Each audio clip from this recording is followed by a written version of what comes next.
In this video, 6 secrets to becoming an event host, the kind of insider stuff that makes you look like an expert, that you've done this 100 times before, even if it's your first attempt. Hi, I'm Timothy Hyde from ExpertMC.com, the channel dedicated to helping you become better on stage. I've been presenting professionally on stage for over 40 years, all around the world. And there are many things I had to learn the hard way, by trial and error, by making mistakes. I really wish somebody had taken me aside all those years ago and taught me these 6 secrets. Here they are. So, tip number 6, there are 2 questions that you have to ask whoever's briefing you about the assignment, and I call them my client or the client. And that could be your boss, it could be your headmaster, it could be the president of a club or an association that you belong to, or it might be a paying client. It doesn't matter. The 2 questions remain the same. Why are you having this event, and what does success look like to you? You see, the event itself might seem obvious. A gala night, a prize giving, an open day. But the real reason behind it changes how you do your job. A gala at the end of a conference might be your client's big chance to schmooze with some of his biggest customers. An open day at a factory might really be about easing tensions with the neighbours about parking and traffic, and not just showing off what's behind the gate of the factory. So find out what that why is, what that what is, and you can shape everything that you do around that. Your opening remarks, your calls to action, everything. Tip number 5, meet the audience. Before you even walk on stage, try and meet as many of the audience as you can. I often stand by the door and say hi as they come in, or I walk around and chat to a few people there. And there's a few good reasons to do this. Firstly, you can guide people to sit at the front. A room with people right at the front is much more alive and popping than a room with empty rows of seats or tables. Secondly, you make a few friends before you've even said a word. When you walk out, people in the audience are going to say, "Oh, there's the man I met earlier." And if the room's a tough one, if it's noisy or distracted or they're talking, there are a few faces that you can identify in the room and work to them, and that will calm you down.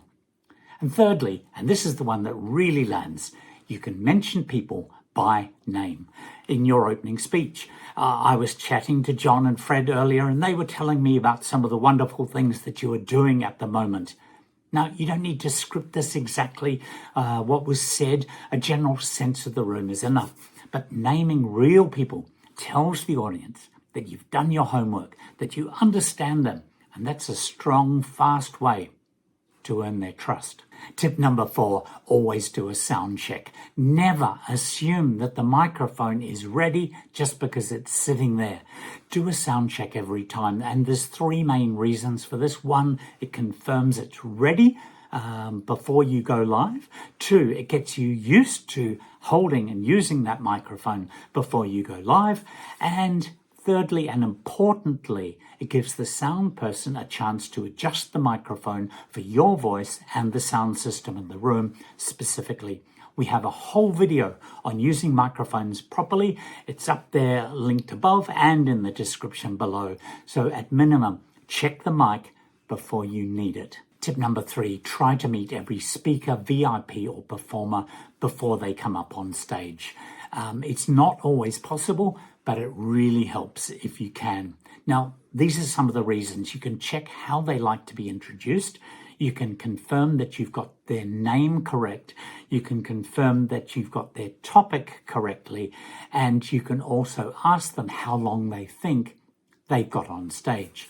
Now, then you compare that to what you've got on your running sheet, and if there's some difference there, you can either correct them, or if it's a tricky situation, bring your client in to fix that up. Now, keeping speakers on time is its own whole challenge.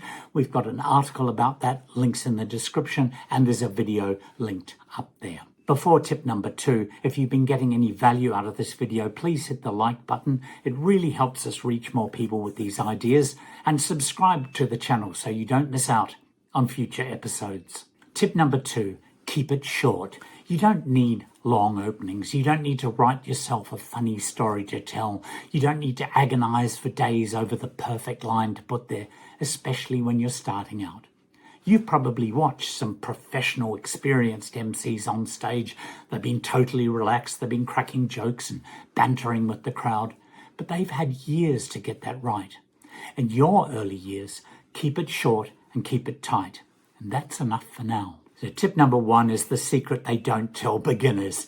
At some point early on, you're going to feel it. You're standing side of stage, you're ready to go on, and your heart starts racing and your palms go sweaty and you can't remember what to say or what comes next.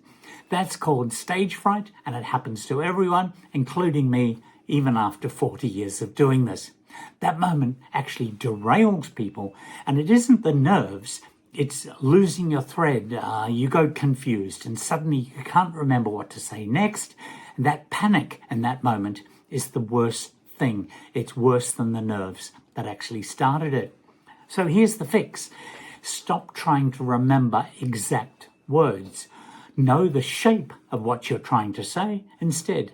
And if you've got a framework in your head, those 4 or 5 beats that you're going to use when you introduce a speaker, the beats that you're going to use when you open an event, or when you thank somebody, you always know where you're going. You can't go blank if you've got that particular structure.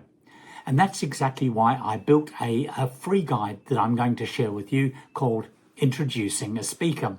And it walks you through the exact framework I use every time I bring somebody on stage.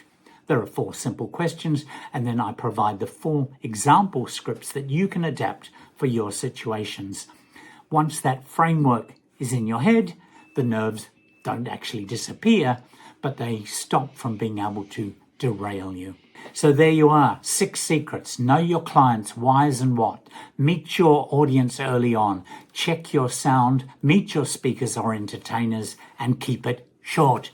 And when those nerves hit, lean on a framework instead of trying to remember exact words. So grab our free Introducing a Speaker guide. The link's in the description below and up there, I think, and put it in your MC kit for next time that you're handed this job with 0 notice.